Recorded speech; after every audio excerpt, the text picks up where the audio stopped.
Good afternoon. Welcome to the news at noon on Human Rights Radio 101.1 FM. My name is Ruth Usman. Here are the headlines. President Muhammadu Buhari returns to Abuja after AU summit in Addis Ababa. Police confirm 7 killed in night attack on Nasarawa village. On the foreign scene, 8-month-old baby raped in India. And in sports, Super Eagles tackle Sudan today in the semi-finals of CHAN 2018 in Morocco. We'll bring you details in a moment.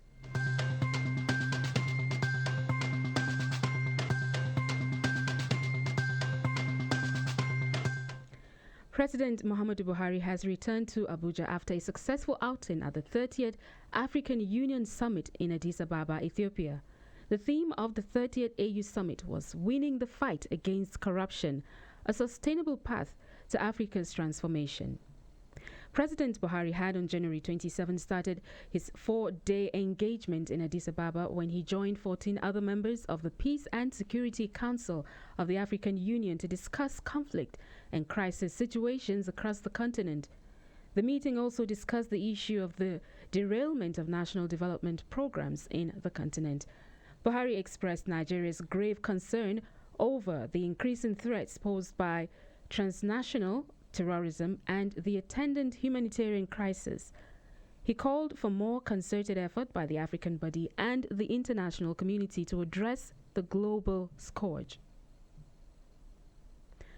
The Food and Agriculture Organization, FAO, of the United Nations has said the summit of the African Union, AU, in Addis Ababa, Ethiopia, was an important event that brought leaders together to discuss issues vital to the continent's progress and prosperity.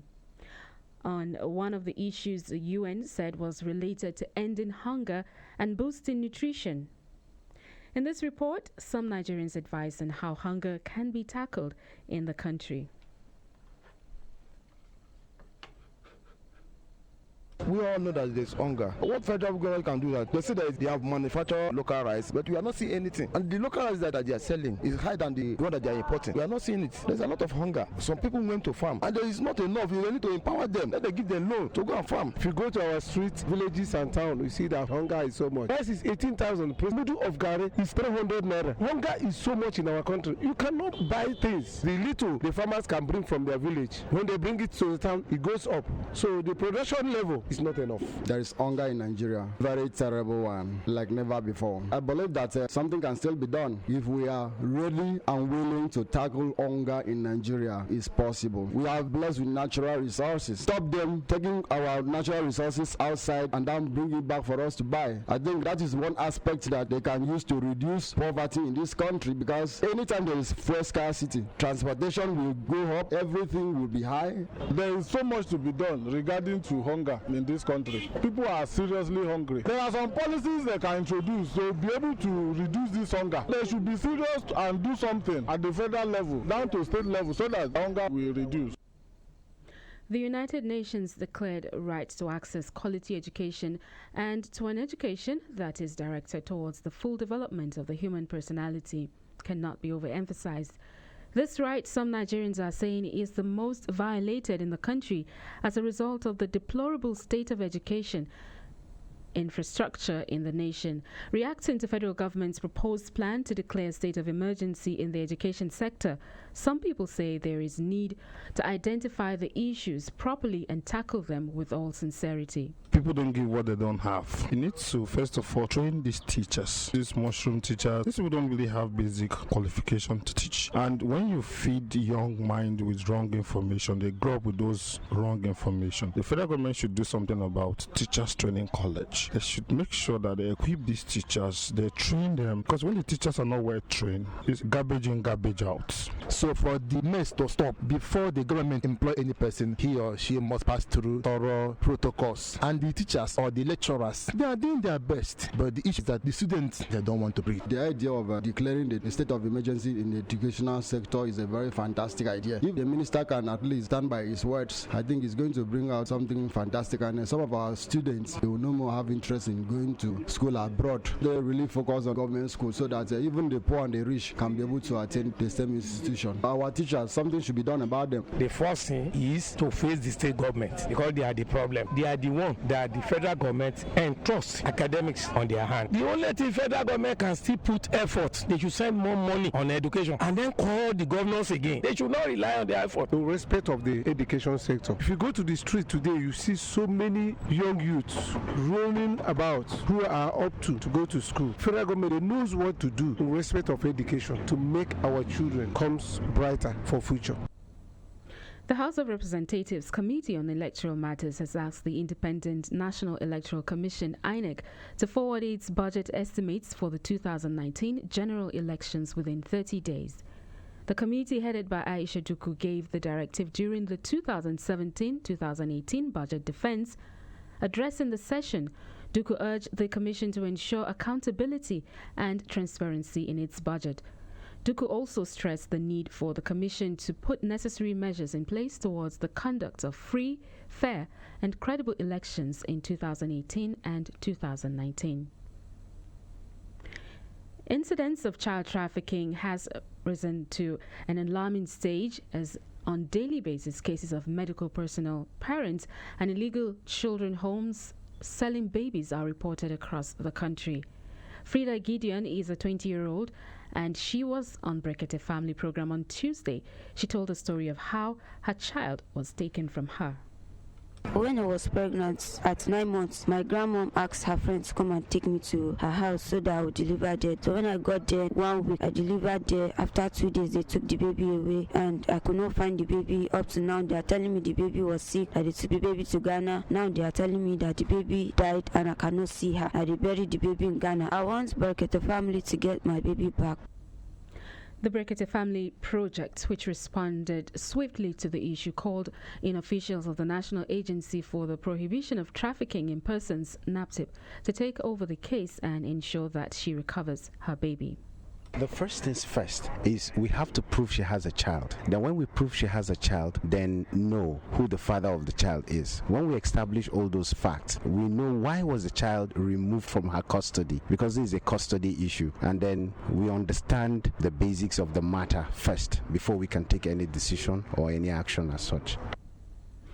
Other Nigerians who reacted to the unending cases of child trafficking in the country called on NAPTIP to put in more effort in order to end the evil business of selling babies in Nigeria. What NAPTIP should do is to intensify surveillance. Can have some of their agents around the corner to monitor or to be surveying what is going on for them. If they have many staffs that can be around the corner to watch out, we discover that they will be able to reduce it to a minimum level. I'm begging them in the name of God, they should ginger up their work and do more in rural areas, not even in town, because the women in rural areas are suffering. By the time they hunger, beat their stomach, they will bring one of their child and go and sell. That's the reason they are doing all this. There is some young girls looking for what they will eat. Out of looking for what they will eat, they will get pregnant. And they don't need this baby. Most people need this baby. They will always go to these young girls because these young girls are hungry. What NAPTIP will do is just enter the streets, enter jungles, see those women, call them together, show them love. What I expect NAPTIP to do is to go around and gather all these girls together, have a body that will be taking care of all these unwanted pregnancy. Organize a seminar, orientational meeting that will enlighten these women. They should gather them in one place just as they did to all those beggars those days. So they should do like that. They should have a home.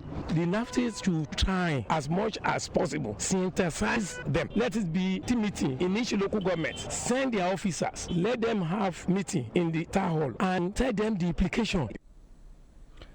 The Nasarawa State Police Command has confirmed the killing of 7 persons at Kadarko village in Kiena local government area of Nasarawa State.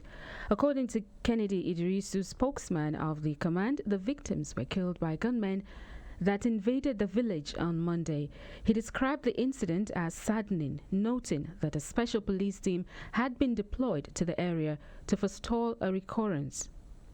Kadarko village had come under severe attacks lately, with cattle rustlers killing 73 cows on Sunday. 2 herdsmen were reported missing after the rustlers' invasion. You're listening to the news at noon. It returns shortly. Do stay with us.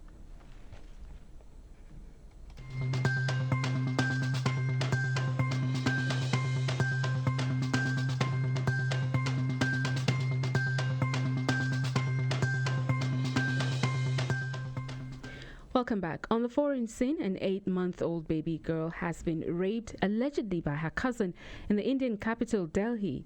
Police say she is in a critical condition after being admitted to hospital. Delhi Commission for Women Swati Maliwa, who visited the girl, described her injuries as horrific. The debate over sexual violence in India has grown after the fatal gang rape of a female student in 2012.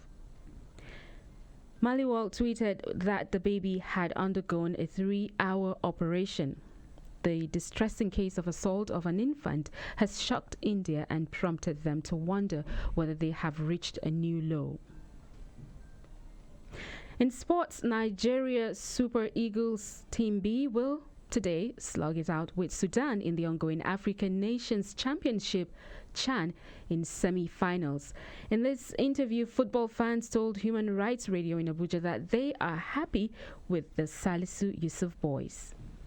Those boys are hungry for that trophy. The money aspect of it is not what they are looking on. They are looking at that trophy. So because of that, I know God will always be with them, because whatever you desire, ask God, God will do it for you. So they desire the trophy, and I believe they are going to win because they are hungry of that trophy. Definitely Nigeria is going to win because we are the giant of Africa. They're going to carry the cup, inshallah. So God will help us. Our expectation should not be less than winning, and I believe it will happen that way because we have been winning, and this one will not be an exception. We must win. I presume and pray that our boys are seriously going to win because they have stamina and manpower. So I believe that they will come out by the grace of God. They are going to win. Right from the onstart, they should not take it easily in mind. They should have in mind that they are representing their nation than what they will get. The Chan Eagles are really doing well for now. I'm still expecting them to do better than what they are doing. They should always be in front. They are very good technically in both the midfield and the defensive line. I want them to be very sharp in their attack. They should be able to be in front, get on the score sheet, sealed up the game, be very, very sharp in terms of goal scoring so that they will be able to progress to the final and then bring back the cup.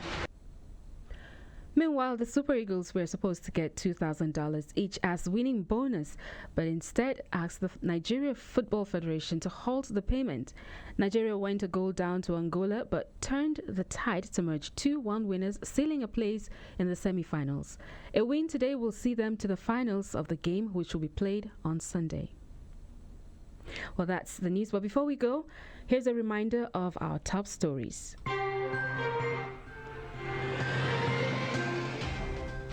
President Muhammadu Buhari returns to Abuja after AU summit in Addis Ababa. Police confirms 7 killed in night attack on Nasarawa village. And on the foreign scene, 8-month-old baby raped in India. And finally, in sports, Super Eagles tackle Sudan today in the semi-finals of CHAN 2018 in Morocco. Well, that's the news. Thank you for listening. My name is Ruth Usman.